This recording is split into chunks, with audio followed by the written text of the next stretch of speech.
Aujourd'hui, je t'invite à prendre ton CV et à le regarder autrement. Je travaille beaucoup trop. J'en ai trop. Ce n'est vraiment pas assez. Ce n'est payant. pas productif. Je suis fatigué. J'ai perdu tout mon focus. La croissance va trop Du vite. temps, j'en ai pas.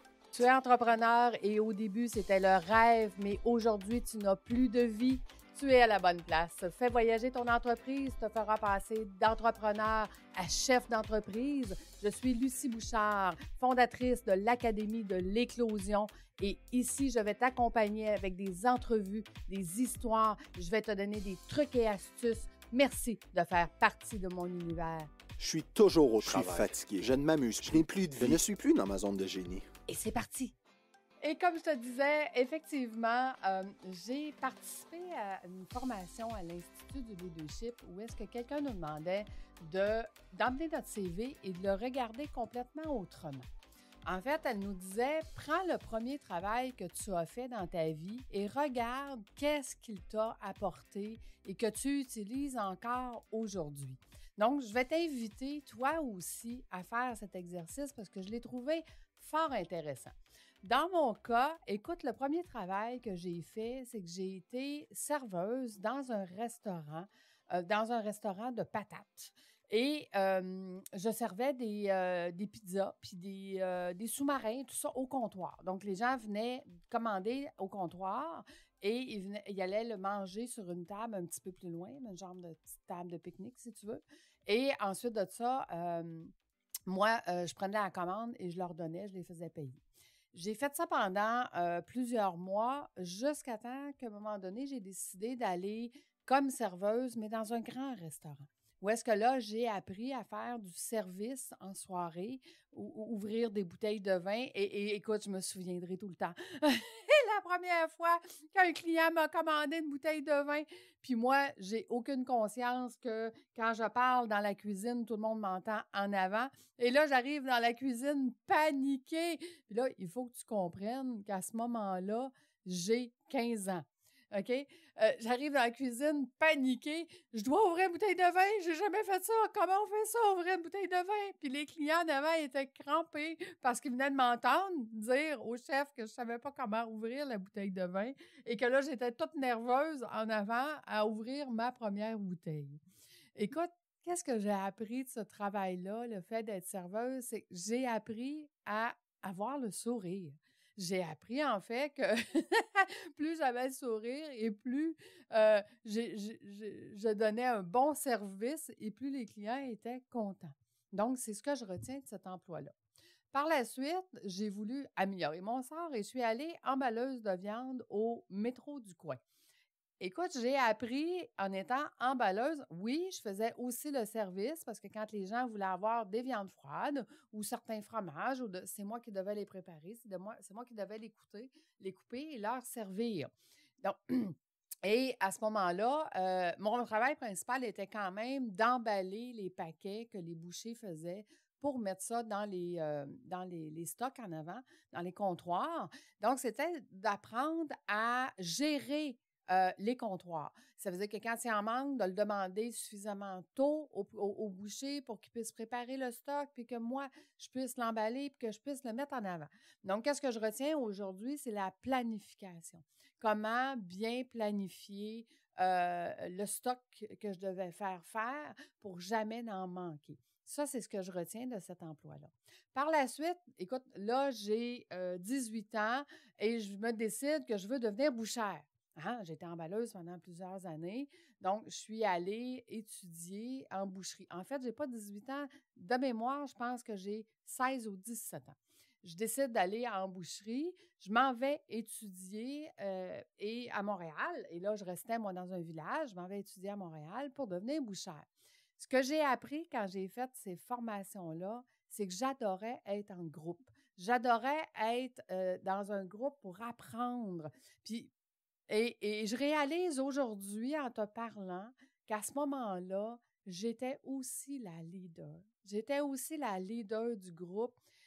C'était rendu que quand on apprenait à faire quelque chose, exemple, aujourd'hui, on va apprendre à découper un agneau et que là, l'agneau était suspendu dans les airs. Tout le monde savait que c'est moi qui allais repartir avec l'agneau à la fin parce que je voulais essayer, je voulais goûter, j'avais jamais fait ça de ma vie, manger de l'agneau. Donc, pour moi, c'était une nouveauté et je voulais apprendre qu'est-ce que c'était de manger, qu'est-ce qu'on était en train de préparer, qu'est-ce qu'on était en train de... Donc, ce que je retiens de cet emploi-là, c'est mon côté curieuse, mon côté de vouloir apprendre, de vouloir découvrir et qu'en gang, mon Dieu, qu'on est beaucoup plus... c'était beaucoup plus fun pour moi, OK? Donc, ça, c'est ce que j'ai appris comme bouchère. Là, je suis partie avec mon beau certificat de bouchère entre les mains et j'ai dit, à partir de maintenant, il faut que je travaille comme bouchère. Mais tu vois, à cette époque-là, j'ai 17 ans, début 18 ans, puis les propriétaires des boucheries, c'était des gens qui étaient quand même assez âgés, qui avaient une soixantaine et plus. Puis voir une jeune femme bouchère, oui, m'engager comme bouchère, mais 2 semaines après, j'étais rendue emballeuse. Et à ce moment-là, j'étais tellement frustrée que je changeais de magasin. Écoute, je ne sais pas combien de magasins j'ai fait cette année-là, mais j'en ai fait énormément et c'était toujours la même chose. On m'engageait comme bouchère, puis 2, 3 semaines après, j'étais rendue emballeuse. Et je ne voulais plus être emballeuse, mais j'étais excellente emballeuse, fait que je les comprends. Mais donc, qu'est-ce que je retiens de ce moment de ma vie-là? Je retiens qu'il y avait des différences entre les générations. Que les générations plus vieilles avaient des pensées à ce moment-là beaucoup plus fermées, qui m'ont aidé beaucoup par la suite à travers ma carrière de comprendre les gens qui ne pensaient pas de la même façon, puis qu'on ne pouvait pas offrir les mêmes solutions aux personnes. Fait que tu vois, c'est ce que je retiens de cet emploi-là. Ensuite de ça, là, écoute, il faut que je me trouve une job. Je ne veux plus être bouchère parce qu'on ne me donne pas une job de bouchère. Et j'ai une de mes tantes qui me dit, écoute, on se cherche un coursier, quelqu'un qui va aller chercher des prises de sang pour le laboratoire et qui va aller porter des rapports chez les médecins. J'ai commencé à travailler là-bas à 18 ans. Ça, je le sais parce qu'on m'avait dit à ce moment-là que je coûtais très cher en assurance. À 18 ans, à être coursier sur la route, à faire 1500 km de route par semaine. Mais qu'est-ce que j'ai appris? En fait, j'ai appris la solitude parce que j'étais toute seule toute la journée. Oui, j'allais porter des rapports au médecin puis j'allais chercher des fioles de sang, mais c'était les seuls contacts de dire bonjour, bonjour, bonsoir, hein? Bonjour, au revoir. Donc, j'ai appris à être seule, j'ai appris à être avec moi-même. J'ai appris aussi pour me désennuyer, parce que j'aimais ça performer. Pour me désennuyer, mais tout ce qui était de 3 étages et moins, je les montais à pied. Je montais à pied, je descendais et par la suite, j'ai resté là quand même plusieurs années. Et par la suite, la compagnie a décidé qu'on allait changer de route. Il y avait 5 routes, en fait, de 5 secteurs différents. Moi, j'avais Côte-des-Neiges, donc j'avais Côte-des-Neiges, centre-ville. Puis les autres avaient Montréal-Est, Montréal-Ouest, le nord de la ville et le sud de la ville. Donc, ils avaient décidé qu'on allait apprendre toutes les runs de tout le monde pour qu'on puisse se remplacer si jamais il y avait quelqu'un qui était absent, malade, et que quand ils engageaient quelqu'un, bien, ils allaient le mettre sur la run qui était la moins occupée pour l'habituer. Et il n'y a pas aucun autre coursier qui était capable de faire ma run parce qu'il disait que je travaillais bien trop, ça n'avait pas de bon sens, puis qu'eux, ils n'étaient pas capables de livrer tous les courriers que moi, je livrais dans une journée. Mais moi, j'avais du fun à essayer d'en faire toujours un peu plus. C'est mon côté entrepreneur qui avait pris le dessus. Et là, ils ont réorganisé les runs parce qu'il n'y avait personne qui était capable de faire ce que je faisais. Et quand je revenais sur ma run à moi, bien, je m'ennuyais. Je trouvais ça plate. Sur la run des autres, je m'ennuyais aussi. Je trouvais ça plate. Des fois, j'étais 1 demi-heure, 1 heure par jour à rien faire parce qu'il n'y avait pas assez d'ouvrage pour moi. Et à ce moment-là, j'ai commencé à m'ennuyer royalement. Sauf que c'est à ce moment-là que j'ai décidé d'avoir des enfants et j'ai décidé de rester parce que je savais que si j'avais des enfants avec cet emploi-là, que j'allais tout de suite tomber sur la CSST. À cette époque-là, ça s'appelait la CSST. Que j'allais tout de suite être mis à la maison parce que 1500 km par semaine, c'était beaucoup trop. Et effectivement, j'ai eu mes 2 enfants à cet emploi-là. En fait, je suis tombée enceinte la première fois Et 3 mois, 2 mois et demi, je pense, 3 mois plus tard, j'étais à la maison. J'avais été arrêtée jusqu'à l'accouchement. Après ça, j'avais eu mon congé maternité. Je suis retournée travailler. Je suis retombée enceinte et je suis repartie et je ne suis jamais revenue dans cet emploi-là. Donc, ce que j'ai compris, c'est que ce n'est pas tout le monde qui était capable de travailler à la même vitesse que moi. Ça aussi, ça m'a aidé énormément dans le futur. Là, à ce moment-là, je décide de partir une compagnie de couture. Et à ce moment-là, je t'ai raconté l'histoire dans le volet saison 4, tout en confidence, que j'ai parti une compagnie de couture avec ma mère et que ma mère est partie avec l'entreprise. Mais c'est pas de ça que je veux te raconter aujourd'hui. C'est qu'en fait, j'ai eu cette entreprise de couture-là pendant 3 ans. Et au bout de 3 ans, ma mère est partie avec l'entreprise. Mais ce que j'ai appris, c'est que j'ai appris que les femmes pouvaient travailler à domicile. Ils n'étaient pas obligés de travailler dans une usine et que nous, on pouvait les rémunérer à la pièce au lieu de les rémunérer à l'heure. Et ça a été aussi quelque chose de très important qui m'a servi par la suite. Et j'avais compris qu'il y en avait qui étaient plus rapides, puis d'autres moins rapides, et c'était à moi de m'ajuster dans le travail que je leur donnais à faire. Si j'en donnais trop à quelqu'un qui était moins rapide, n'était pas capable d'arriver avec un travail complet, et si j'en donnais moins, bien, à ce moment-là, tout le travail arrivait, puis le travail était fait. Donc, comment gérer l'humain à travers le travail, puis lui donner ce qu'il était capable de faire pour qu'il se sente aussi valorisé dans ce qu'il faisait. Par la suite, écoute, j'ai 2 bébés sur les bras. Ils ont 17 mois de différence. Tu comprendras qu'ils sont très, très, très proches. Moi, j'ai été pendant 2 ans de temps dans les couches. J'ai dit heureusement, parce que si j'avais lâché les couches après ma première, j'aurais pas eu mon fils. Je détestais les couches. Donc, après 2 ans, quand j'ai fini les couches, j'ai regardé mon médecin et j'ai dit, tu m'opères, moi, je veux plus d'enfants, je suis plus capable les couches. Donc, après ça, ben, j'ai une de mes amies qui me dit, écoute, tu es dans un village, je restais à Chelsea à ce moment-là, tu es dans un village et en ville, ils donnent du travail à domicile, donc avec tes 2 bébés, ça va t'aider. Et j'ai commencé une de mes entreprises de cette façon-là. Donc, j'ai commencé à aller chercher du travail en ville. Ensuite de ça, je l'amenais chez moi, puis je le faisais.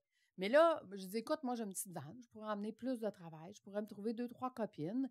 2-3 copines qui acceptent de faire du travail, mais 2-3 semaines après, 2-3 mois après, m'arrive, ah oui, mais en fin de semaine, j'ai eu de la visite, j'ai pas eu le temps, donc le travail n'est pas fait. Oui, mais moi, je me suis engagée, là. Je me suis engagée à ce que lundi matin, je puisse aller porter ce travail-là, compléter. Et moi, quand je m'engage, je m'engage. Je n'ai pas à moitié. Si j'ai dit que j'allais le faire, j'allais le faire. Donc, je me tapais des nuits pour être capable de finir le travail. Et là, j'ai dit, OK, c'est assez. Ça va faire. Je vais m'engager une dizaine de filles, puis je vais mettre des tables chez moi et nous allons le faire ensemble. Mais ce n'est pas comme ça que ça s'est passé. J'ai passé des annonces le lundi matin et j'ai eu 200 appels cette journée-là. Et j'ai eu 200 appels le mardi.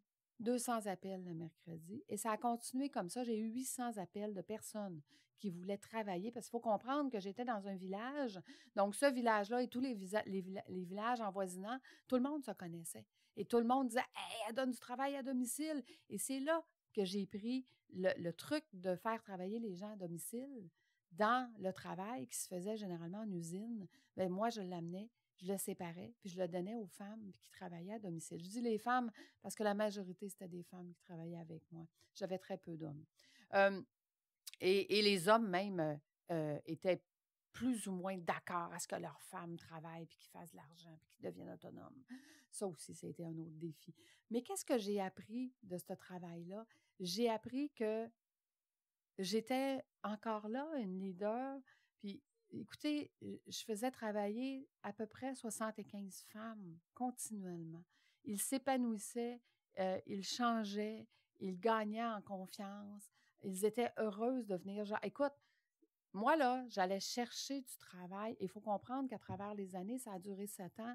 Je suis partie du petit trailer, en fait, je suis partie de ma vanne. J'avais une petite remorque ouverte à une petite remorque fermée de 2 palettes, à un camion 6 roues de 6 palettes, à un camion 12 roues. Ça a duré 7 ans. Et pendant 7 ans, à chaque fois que j'allais chercher du travail en ville et que je le ramenais en campagne, j'appelais mes filles sur la route et je leur disais « OK, viens-t'en, j'ai de l'ouvrage pour toi ». J'arrivais à la maison et je devais avoir déjà 20-25 filles qui étaient une en arrière de l'autre avec leur voiture. Et là, ils faisaient du social. Ils se jasaient entre elles. Et quand j'arrivais, je séparais le stock. Il y avait des filles qui venaient m'aider, qui sont devenues par la suite mes filles qui ont géré l'usine, parce que j'ai eu une usine par la suite. Donc, j'étais capable de vouloir fonctionner avec ces filles-là et de pouvoir vraiment, vraiment changer leur vie. C'est là que j'ai commencé à changer la vie des gens et j'ai trouvé ça vraiment, vraiment impressionnant.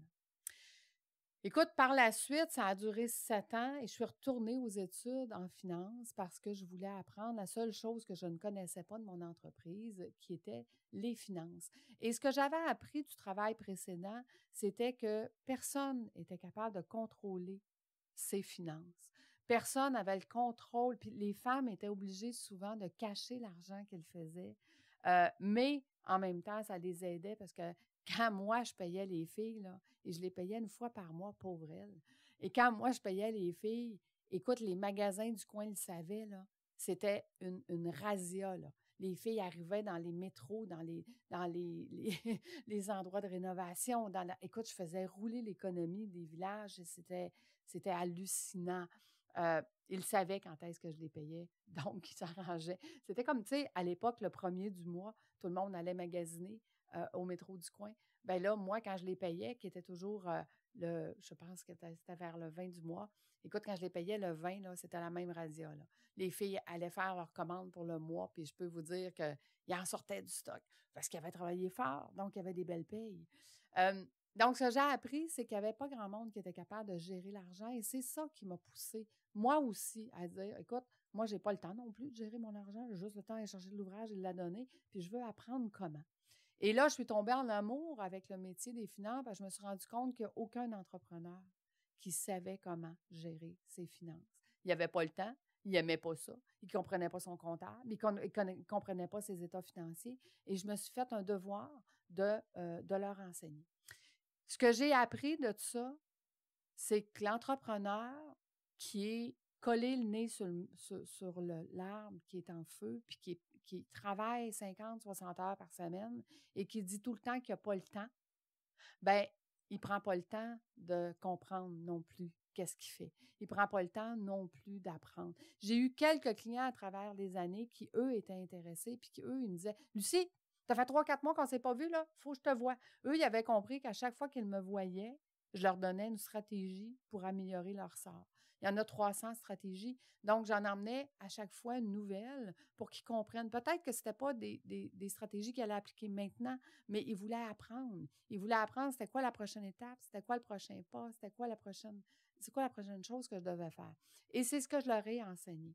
Donc, ce que j'ai compris, c'est que l'être humain, quand il est trop occupé, puis qu'il a le nez collé sur l'arbre, il ne voit pas.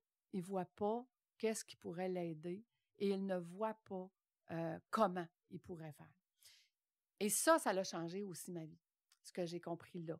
Parce que quand j'ai décidé d'aller suivre mes cours d'administratrice agréée, qui a créé l'Académie de l'éclosion par la suite, mon désir était exactement ça.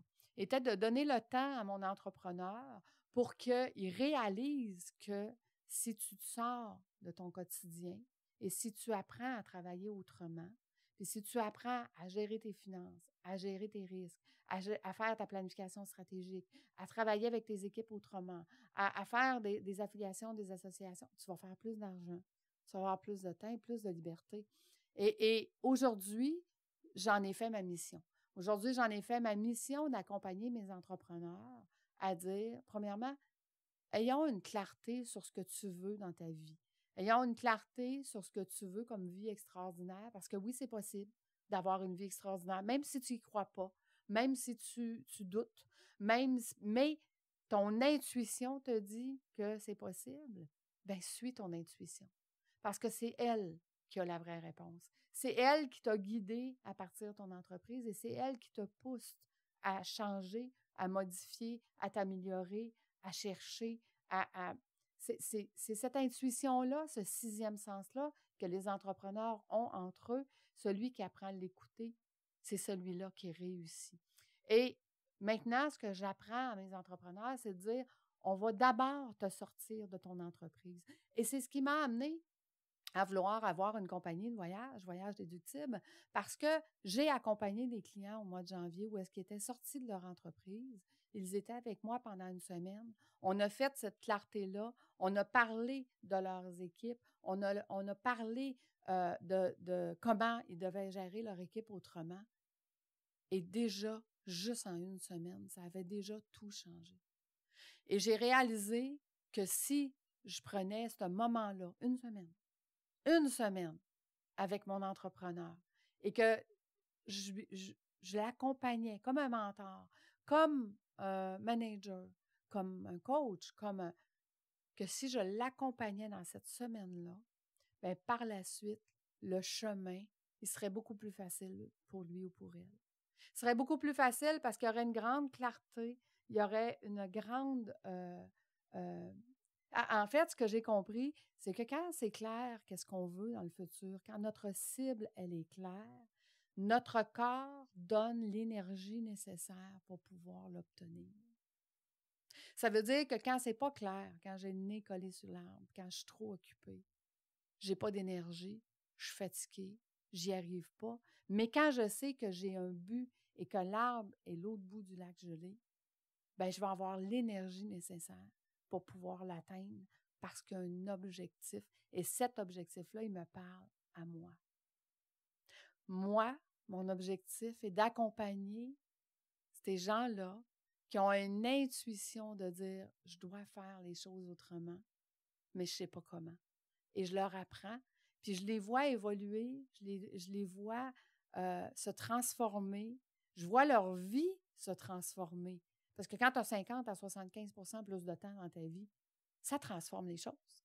Et je les vois faire plus d'argent.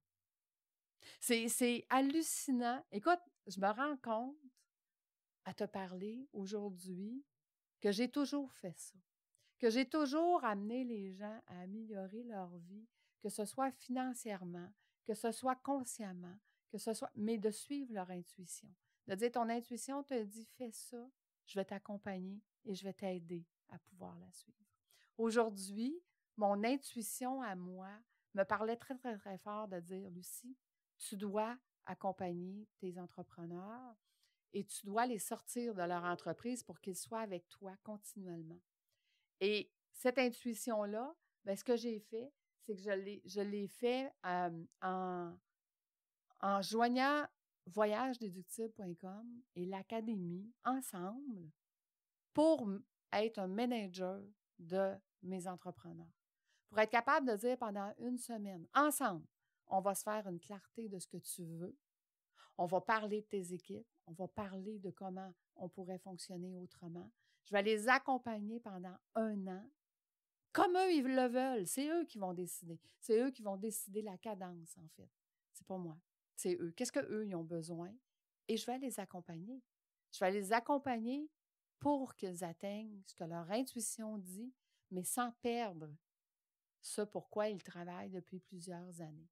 Donc, comment faire pour que leur entreprise devienne leur revenu passif qui va leur permettre de suivre leur intuition et d'avoir une vie extraordinaire. Tu vois, tout ce que j'ai vécu durant ma vie a amené la personne que je suis aujourd'hui. Tous les travails que j'ai faits m'ont donné les outils nécessaires pour aider mes entrepreneurs. Et toi, qu'est-ce que tu as fait depuis le début de ta vie qui t'est utile aujourd'hui? Reconnaissons les forces qu'on a. Reconnaissons les efforts qu'on a faits dans chacun de ces emplois-là pour apprendre, pour être meilleur.